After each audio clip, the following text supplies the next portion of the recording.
Aujourd'hui, nous allons faire quelque chose de différent. Je vais faire un shooting avec des gélatines de couleur, sans les gélatines de couleur. C'est parti.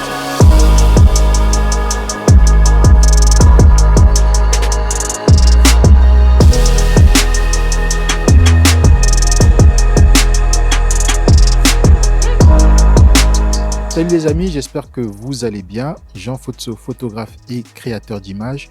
Aujourd'hui, nous allons vivre une expérience différente de d'habitude. Pourquoi? Parce que j'ai décidé de réaliser un shooting photo, mais cette fois-ci, je vais utiliser de la lumière continue. Ça va être la première fois pour moi d'utiliser de la lumière continue pour faire un shooting photo avec de la gélatine de couleur. Mais on va utiliser des lumières continues RGB qui vont pouvoir avoir donc des couleurs. Pour ce faire, je vais utiliser donc des lumières continues que j'ai déjà. J'ai déjà fait un shooting ici où je vous ai montré donc comment j'utilisais une lumière continue qui était la Neewer MS150C. Et là, j'ai une deuxième lumière, celle qui est juste ici avec laquelle qui m'éclaire, qui est la Neewer MS60C. Mais ici, j'ai voulu avoir une troisième lumière afin d'avoir vraiment quelque chose de différent. J'ai voulu avoir une troisième lumière pour pouvoir avoir 3 points de lumière, donc comme si j'avais 3 flashs. Et pour ce faire, j'ai pas voulu avoir une lumière simple, j'ai voulu avoir un stick lumineux. Et pour ce faire, j'ai demandé à la marque Neewer de m'envoyer un stick lumineux, comme ça j'aurai que du matériel de marque Neewer et je pourrais le régler plus facilement avec mon téléphone portable. Et donc Neewer m'a envoyé cette lumière que vous voyez là derrière. C'est la Neewer TL120C. Cette lumière est de très bonne qualité, elle a une très grande puissance. D'ailleurs, je vais vous donner la puissance tout de suite. Elle fait donc 42 watts et 2000 lumens. Petit disclaimer, Neewer a l'habitude de m'envoyer donc du matériel vidéo ou que je peux utiliser aussi en photo, comme donc des lumières. Pour ce faire, Neewer ne me demande pas de faire de tests, de déballage, etc., de donner les caractéristiques. Ça, ce n'est pas moi. Il y a d'autres personnes qui savent très bien le faire et mieux faire que moi. Moi, Neewer me demande juste de montrer comment j'utilise ce matériel. Et comme d'habitude, je vais vous montrer comment j'utilise ce matériel pour faire de la photo en studio. Alors les amis, je vous montre mon setup. Aujourd'hui, j'ai 3 lumières continues. Donc ici, vous avez la strip light avec une lumière rouge, c'est une Neewer. Ici, vous avez la Neewer Tube qui est juste là. Et vous avez une autre lumière Neewer qui est juste là. Et donc, voilà le setup en entier, ce que ça donne.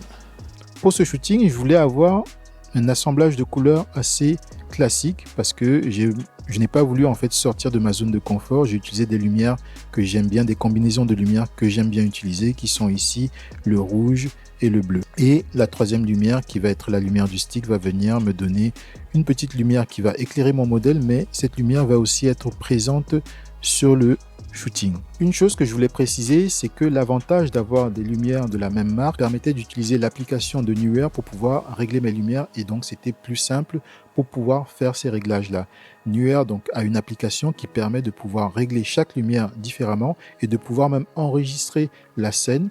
Donc c'est-à-dire toutes les lumières, quand j'ai fini de les positionner, je peux enregistrer exactement comment elles sont sur l'application, donc les puissances, les couleurs, la saturation, et je peux reproduire ces lumières plus tard. J'ai commencé par régler ma lumière principale. Ma lumière principale, c'est la lumière donc qui est positionnée au sol, ça va être la lumière bleue qui va être dans le shooting. Ce que j'ai fait, c'est que j'ai positionné cette lumière avec une grille d'abeille afin de pouvoir focus la lumière vraiment sur le modèle avec une petite déperdition qui allait aller sur le fond pour pouvoir éclairer le fond. Donc mon positionnement était très important. Ici, une chose à savoir, c'est que la puissance de la lumière est importante parce que je vais avoir une puissance qui est moins forte que le flash. Donc ici, la puissance de ma lumière va me permettre de pouvoir choisir mes réglages photo. Pour ce shooting, j'ai décidé d'être à 1000 ISO. Donc ici, donc je suis monté à 1000 ISO. La vitesse, je voulais garder une vitesse assez rapide, donc je suis resté à 160 pour la vitesse. Et en diaph, j'ai gardé un diaph de 2.8. Donc le diaph de 2.8, c'est pour me permettre d'avoir un maximum de flexibilité pour pouvoir avoir une vitesse un peu plus grande.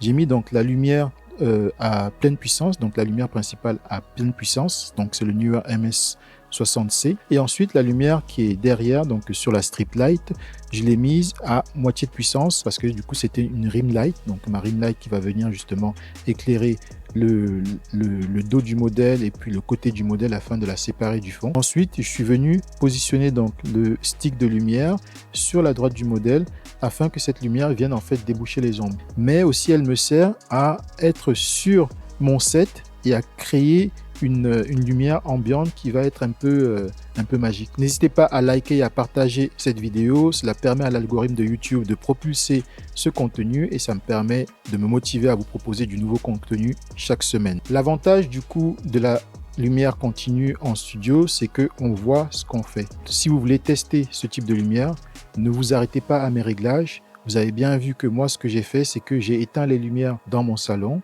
et en positionnant mes lumières, je pouvais voir directement à l'œil nu ce que ça allait rendre sur mon modèle.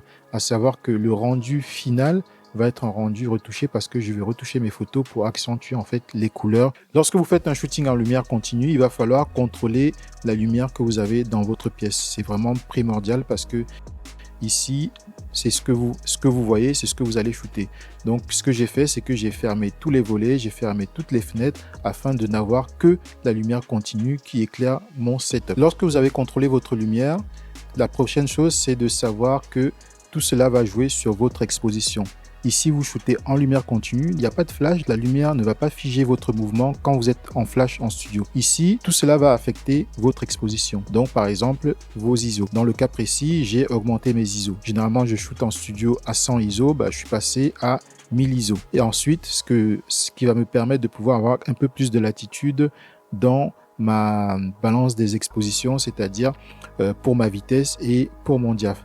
Pour le diaph ici, j'ai décidé de me mettre à 2.8. Pourquoi 2.8? Parce que je voulais en fait avoir une image avec une faible profondeur de champ. Pour ma vitesse d'obturation, je ne voulais pas être en dessous de 1/125e. Généralement, je shoot au 200e. C'est la vitesse synchro de mon appareil photo. J'ai décidé de descendre au 1/160e afin de pouvoir réaliser mes photos. On va être très vite dans le flou si on a beaucoup de mouvements de mon modèle. Pour cette première partie, je lui ai demandé de s'asseoir, comme ça je savais qu'elle allait être un peu statique et figée pour pouvoir faire les photos. Ce n'est pas l'idéal, mais comme c'était la première fois que je faisais en fait ce setup avec 3 lumières continues, demander à mon modèle d'être assise, comme ça me permettait de pouvoir pour un début avoir quelque chose de très net. Un autre conseil, si vous avez un appareil photo qui a une stabilisation, il est intéressant de le mettre. Donc, que ce soit l'appareil photo qui a la stabilisation ou l'objectif qui a la stabilisation, il est intéressant de le mettre parce que ça va vous permettre de pouvoir stabiliser votre image et d'avoir moins de possibilités d'avoir une image floue. Après avoir positionné mes lumières et calé donc la puissance de chaque lumière, ce que j'ai fait, j'ai commencé à shooter. J'ai montré les photos, comme je shoot connecté, j'ai montré les photos à mon modèle pour qu'elle puisse comprendre comment la lumière se passait, qu'est-ce qui se passait lorsqu'on faisait les photos. Ce qui est important, c'est vraiment de shooter connecté pour pouvoir voir au fur et à mesure ce qu'on fait. Et encore plus ici parce que là, ce que je faisais, c'est que je regardais les photos pour voir si j'étais pas flou et pouvoir ajuster ma manière de prendre les photos afin de ne pas avoir des photos trop floues. Ce que j'ai fait donc dans cette première partie, la lumière bleue était vraiment très présente parce que je voulais vraiment une lumière très saturée et la lumière rouge était vraiment assez légèrement présente vraiment sur le côté comme je vous ai expliqué. Et ma lumière blanche avec le stick de lumière venait juste en fait rajouter un tout petit peu de lumière, déboucher un peu les ombres ou bien en fait éclairer un tout petit peu plus le visage de mon modèle, mais aussi les jambes de mon modèle. En fait, tout le côté droit de mon modèle allait être un peu éclairé par cette lumière là. Et donc au fur et à mesure du shooting, j'avais pas cette lumière n'était pas très présente au début, mais petit à petit j'ai augmenté la puissance afin de l'avoir un peu plus sur le corps et le visage du modèle. Par contre, lorsqu'elle était présente, comme elle était présente sur le shooting, du coup ça me permettait d'avoir un point de lumière qui venait en fait rajouter quelque chose en plus dans mon éclairage. Ce que je vais faire, c'est que je vais vous montrer donc maintenant comment j'ai retouché mon image pour que vous puissiez voir le avant après de mes images de ce setup, parce que j'ai fait plusieurs setups et pour l'instant je vais vous montrer donc que ce premier setup que j'ai fait. Les autres vous aurez la semaine prochaine. Tout le matériel que j'utilise sur cette chaîne est disponible en lien en description. Ce sont des liens affiliés Amazon. Cela ne vous coûte pas plus cher lorsque vous achetez, mais cela vous permet de me soutenir dans ma création de contenu. Donc n'hésitez pas à cliquer dessus lorsque vous voulez faire vos achats. Pour la retouche des photos, j'ai fait mes retouches avec le logiciel Evoto. Et donc voici donc un exemple de photo qui est là. Et ici vous avez donc un avant-après, avant-après. Donc ce qui s'est passé, c'est que ici, par rapport à cette partie-ci, donc là c'est le travail vraiment de mon RAW. Donc ici j'ai fait des modifications que vous pouvez voir ici. Donc voici donc un avant après de mes modifications. Ici, j'ai vraiment travaillé les hautes lumières. Donc, c'est vraiment les hautes lumières. J'ai rajouté un tout petit peu d'exposition. J'ai rajouté un tout petit peu d'exposition, un léger contraste. J'ai diminué les hautes lumières et j'ai diminué les noirs. Ensuite, je suis passé sur la partie retouche avec donc le logiciel Evoto. Et donc, vous pouvez voir le rendu que ça me fait. Mercredi prochain, vous aurez une vidéo spécifique de comment j'ai retouché cette image. Je voulais juste vous montrer assez rapidement comment j'ai fait. Donc, vous pouvez voir donc le avant après de cette image. Donc, elle est là. Ensuite, je suis allé travailler mes retouches sur Capture One. J'ai fait mon color grading sur Capture One. Donc, voici l'image avant, voici l'image après. J'ai travaillé avec différents calques. Ici, vous avez le calque, donc ma balance des couleurs. Donc, je vais sortir la balance des couleurs. Vous pouvez voir que donc on a la balance des couleurs sur le logiciel Capture One. J'ai dans mes ombres, je suis descendu donc à ce niveau-ci. Dans les tons moyens, je suis descendu pareil dans le bleu. Et ici, dans les hautes lumières, je suis allé plutôt dans le rouge. Donc, ce qui va me permettre de me donner un rendu. Voici un avant, après de mon rendu. Ici, c'est vraiment pour accentuer mes couleurs, pour donner un tout petit peu plus de saturation à mes couleurs et créer un tout petit peu ce côté un peu voileux sur mon image. Donc, je vais faire une vidéo pour vous montrer comment justement j'ai retouché mon image. Mercredi prochain, vous pourrez voir donc comment j'ai retouché cette image de A à Z. Ça va prendre plus de temps. C'est une vidéo qui va faire à peu près une vingtaine de minutes où je parle détail par détail comment j'ai travaillé cette image. Quelques autres images, donc celle-ci, donc un avant, après. Donc pareil, ici, vraiment le travail de la couleur a permis vraiment de ma balance des couleurs a permis de me donner ce résultat qui est ici, que j'ai vraiment accentué le bleu et accentué le rouge. Le rouge, je l'ai tourné un tout petit peu vers le violet, donc ce qui permet d'avoir ce rendu que vous pouvez voir. Donc voici encore d'autres images.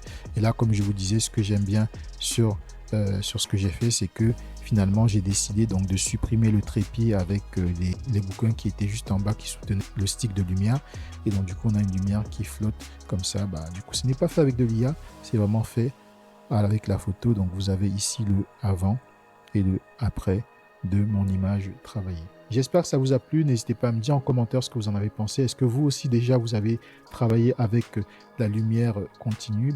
Dites-moi ce que vous en pensez. N'hésitez pas à partager cette vidéo, à la liker, parce que du coup ça permet à YouTube de pousser la vidéo et de me motiver à vous proposer du nouveau contenu chaque semaine. Je vous dis à la semaine prochaine. À plus. Ciao.